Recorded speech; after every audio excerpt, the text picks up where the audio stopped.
Very good morning everyone. Stock market চ্যানেলে আপনাদের সকলকে স্বাগত। আজকে 23শে এপ্রিল।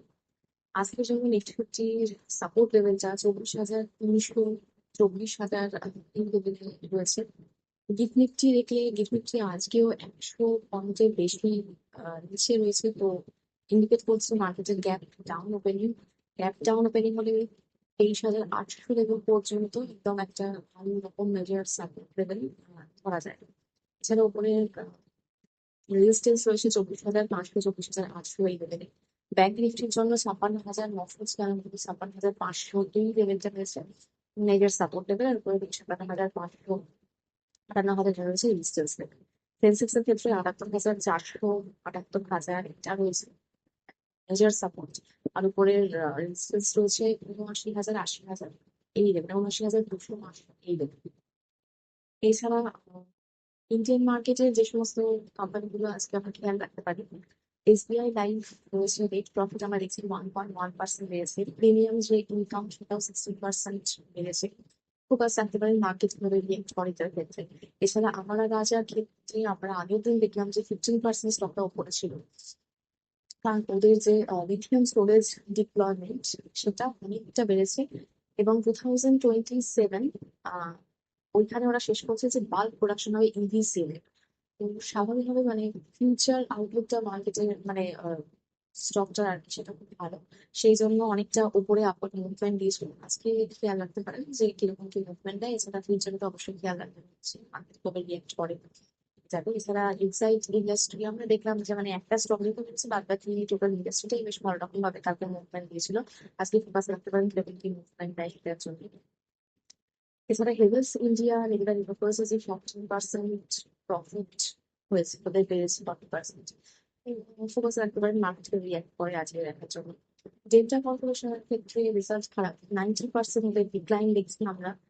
আর প্রফিটে আর রেভিনিউতে 11.7%, এবং মার্কেট যেটা এক্সপেক্ট করেছিল সেটাকে সেভাবে মিস করে। তো ডেল্টা কর্পোরেশন ফোকাস রাখতে পারেন। আজকে মার্কেট তো নেগেটিভলি রিয়াক্ট করার কথা। দেখা যাক। এবং পিএনসি ইনফ্রাটেক এক্ষেত্রে আমরা দেখছি শেয়ার ওদের 7% আগের দিন বাড়লো, কারণ এনএসডি থেকে প্রজেক্ট অর্ডার পেয়েছে 3,482 কোটি টাকা। বাস রাখতে পারেন ফিউচারে কিরকম ডেভেলপমেন্ট দেয়। এছাড়া এলএনটি যে টেকনোলজি, তার ক্ষেত্রে দেখছি ওদের প্রফিট রয়েছে 6.75%, ওদের রেভিনিউ আপ রয়েছে 8.3%। ফোকাসে রাখবেন স্টকটাকে। এছাড়া এলএনটি নিজেরা সাবসিডিয়ারি যে এলএনটি রয়েছে সেটা সাইন করেছে long term green supply deal Japan যাতে কোম্পানির সাথে ফিউচারে ফোকাস রাখছে। এছাড়া ওরাইটারে আমরা নেক্সট প্রফিট দেখেছি 38%, মার্জিনও এক্সপ্যান্ড করেছে। শুধু সেটা না, 270 টাকা করে পার শেয়ার ডিভিডেন্ড ঘোষণা করেছে। এটাই বড় ব্যাপার। এই স্টকটাকে ফোকাসে অবশ্যই রাখবেন। আবার বলছি কোনো স্টক রেকমেন্ডেশন নয়, শুধুমাত্র স্টাডি পারপাসে এটাকে ফোকাসে রাখতে পারেন মার্কেট কিভাবে রিয়াক্ট করছে সেটার জন্য। তারপরে আপনি নিজেই বুঝতে পারবেন যে কি করা উচিত।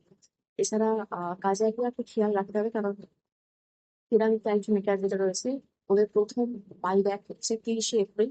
স্টকটাকে ফোকাসে রাখবেন। এছাড়া বিবি এর ক্ষেত্রে আমরা দেখছি যে 569 কোটি টাকার অর্ডার পেয়েছে, এবং ওরা FY 2027 যে আউটলুক সেটাকেও বুস্ট করছে। তো ফোকাসে রাখবেন অবশ্যই। জিও ফাইন্যান্সিয়াল আলিয়ান্স, তার ক্ষেত্রে আমরা দেখছি যে 50-50 ওদের জয়েন্ট ভেঞ্চার হয়েছে জেনারেল হেলথ ইন্স্যুরেন্স, ফোকাসে রাখতে পারেন। এছাড়া চারটে স্টেট মানে দিল্লি, তামিলনাড়ু, আমাদের ওয়েস্ট বেঙ্গল আর মহারাষ্ট্র, এই চারটে স্টেটে যে এয়ার ফেয়ারের উপর যে একটা ভ্যাট চাপানো হচ্ছিল সেটার কথা বলছি, এটাকে কমানোর জন্য। ওয়েস্ট বেঙ্গলে ইলেকশন চলছে, মানে ওয়েস্ট বেঙ্গলে মানে বিশালভাবে যে এয়ারের ফেয়ার রয়েছে সেটাকে হাই করা হয়েছে, স্কাই রকেটিং হয়ে গেছে, প্রচুর দাম বেড়েছে। তো সেই জন্য সেটার উপর কথা হচ্ছে। তো বিআর বাইন্সের যে স্টকগুলো সেগুলো 5% রয়েছে, এগুলো সেটা পাশে রাখতে পারেন।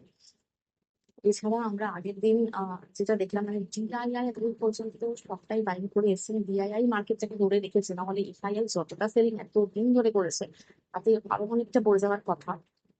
কিন্তু কালকে আমরা একটা নিউজ দেখলাম সেটা ডিআইআই সেলিং হয়েছে। এবার সেটা নিয়ে খুব একটা নেগেটিভ হয়ে যাওয়ার কিছু নেই। এটা হয়নি, অনেকদিন ধরে বাইং করছে, এবার সেভিং করতেই পারে। সেটা নিয়ে মানে মার্কেট খুব নেগেটিভ রয়েছে, মার্কেট একদম পড়ে যাবে এরকম কোনো ভয় বা মানে কোনো প্যানিক করার কোনো দরকার নেই। আচ্ছা, এরপর আমরা যদি নিয়ে দেখি ব্রেন্ট ক্রুড অয়েল, সেক্ষেত্রে আমরা দেখছি 100-র উপরে। মানে যেহেতু বর নিয়ে আমরা এখনো পর্যন্ত কোনো ফাইনাল ডিসিশন পেলাম না, সেই জন্য মার্কেট কিন্তু এখনো আনসার্টেনিটির মধ্যেই রয়েছে, খুব একটা ভালনারেবল সিচুয়েশন, এবং 100-র উপরে রয়েছে ব্রেন্ট এখনো পর্যন্ত। তো সেটাও মার্কেটের জন্য একটা ব্যাড নিউজ। তো আজকে দেখা যাক, এমনি তো গ্যাপ ডাউন ওপেনিং এর সিগন্যাল মার্কেট দিচ্ছে, বাদ বাকি কতটা আর কি গ্যাপ ডাউন ওপেনিং হওয়ার পর মানে 24,000-এর লেভেল পর্যন্ত কতটা তুমি ভালো করে মুভমেন্ট দেয়, সেটা আর কি দেখার থাকবে। এছাড়া যে যে কোম্পানিগুলো বললাম সেগুলোকে ফোকাস রাখতে পারেন। এই রয়েছে আজকে মার্কেটিং নিউজ। তো আজকে আমি নিউজ এখানে শেষ করছি। প্লিজ আমার এই ভিডিও ডিপেন্ড করে কোনো ইনভেস্টমেন্ট করবেন না, আমি কোনো সেল রেজিস্টার বা অ্যাডভাইসার, আমি শুধুমাত্র এডুকেশন পারপাসে এই ভিডিও কথা